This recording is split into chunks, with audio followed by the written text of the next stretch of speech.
Dancin Pete Rhoda here with the Horse Talk Show. We're back with Mr. Electric, Pat Myers, and he's going to go over a little walkthrough with us. We've gone through the basics.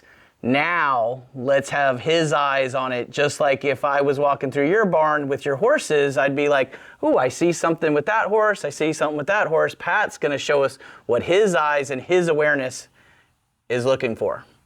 Okay, we ready? All right, let's take a walk. So we'll start right here. This is a great stall to start with. We got a horse here. He's hanging out. So I'm going to look at starting right here with the outlet in place. So we have metal conduit.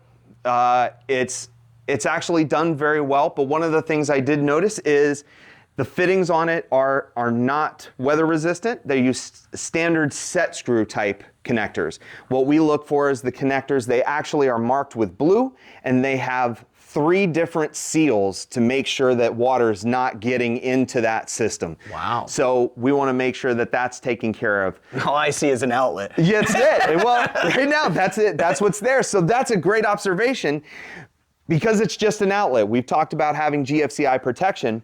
That's one of the things we're missing here. There's no GFI protection on these. Obviously, I see that right away. We want to make sure we check the panel to make sure that we don't have a GFCI breaker so that we have that ground fault interruption protection. So Gotcha. That's something we would want to check on.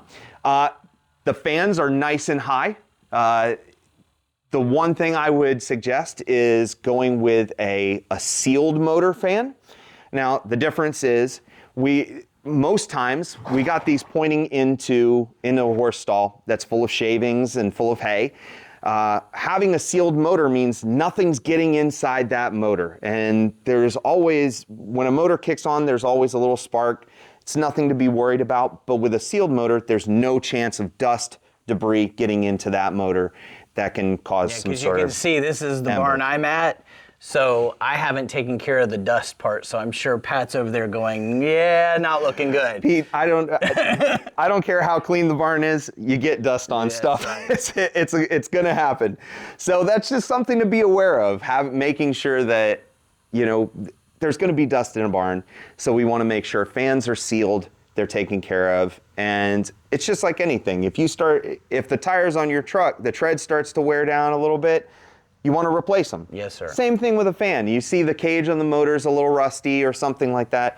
It's time to upgrade. And what would you recommend to clean it? Because I know a lot of us that are in a hurry go, oh, I'll just spray that off. Oh, yeah. We're not gonna spray it off. It's the old saying, water and electric don't mix. Okay. But if the circuit's in the right place and it's taken care of, yeah, you can get water near it. Don't spray it. Don't spray it. Okay. But the fans, you can dust them off. You can use a broom or something just to clean it off. You don't really want to spray too much water in it. But just keeping that dust to a minimum so that there's no chance of anything getting inside the fan. But with a sealed motor fan, all that stuff is protected. So you can go a little bit longer. Now, I've heard you say something about fans, the box fans. That people put on the sides, and I see it at the tack stores selling it. I've used them. I know a lot of your wife probably has used them until she met you. Yeah, that's one of those things that I was able to help with on the farm. So box fans, they're meant for indoors. They're meant to be used in an indoor application. It's the same difference. They're not enclosed in any way.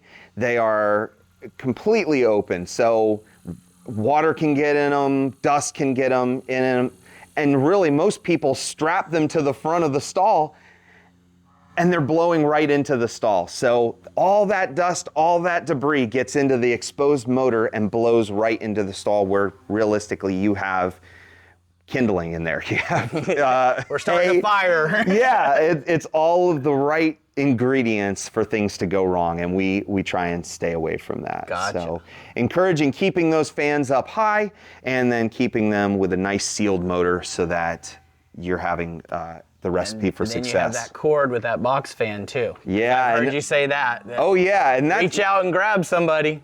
Reach out and grab somebody. And honestly, the horses, they want to play with it. When they see that cord hanging down, draped right near the stall door, oh boy, yeah, they want to play with it and pull it and all kinds of things. So we just try and take that temptation away. Yes, and sir. make sure that they don't mess with it. All right, let's keep going. Keep going. Let's keep going. So we have a couple lights up here. We do have fluorescent lights, which, you know, ideally we want a vapor tight light so that no water's getting in. There's no chance of the housing breaking down or anything. The thing that's working well in this barn is they're in a great location. They're at the highest point in the barn. There's no way a horse can rear up and break those lights. Let's hope not. Right, yeah. Yeah, That's a big horse. that is a big horse. But yeah, they're in a great location. Ideally, like I said, we want them to be vapor tight. We want them to be sealed up so that nothing gets in them. A lot of times we find where you have a fluorescent light that has a shield that's not vapor tight, they fill up with dust and bugs and things like that, and then it's frustrating. You don't end up getting the light that you want in the barn, right? And then it just creates a different problem. Like I said, a lot of the newer vapor tight lights we have, they're all LED, so they have no bulbs in them. All that LED power is integrated, so there's no chance of breaking any glass. All the shields are in good shape. So like I said, you can run them over with a tractor and they're still good to go. Good. So good equipment. Good equipment. Great equipment. So that's what we want to look for. A lot of people want the lights down closer at the stalls, and that's where we want to make sure that that's very important. Gotcha. So that's the next thing. One of the things I noticed in the barn, you do have outlets up high. There's not a lot of outlets in the stall area. There's very little outlets in the stall area. So I would be thinking about, you know, again, where are you doing your body clipping? Where's your wash stall? Where is your farrier setting up? Is that some wash stall right here? Excellent. That's fantastic. And you do have an outlet over there by the wash stall, and which I will say has the right cover on it. So if water gets on the cover, it's in good shape. So that's important. But yeah, where are you setting up your other maintenance things? Where are you taking care of the horses? Where's your farrier going? Where are you doing body clipping? So that you're not having to run extension cords all over the place. Again, that's just another toy for a horse to play with that potentially. If you've ever seen a horse with shoes step on electric cord, nope, we want to avoid that too. Not fun.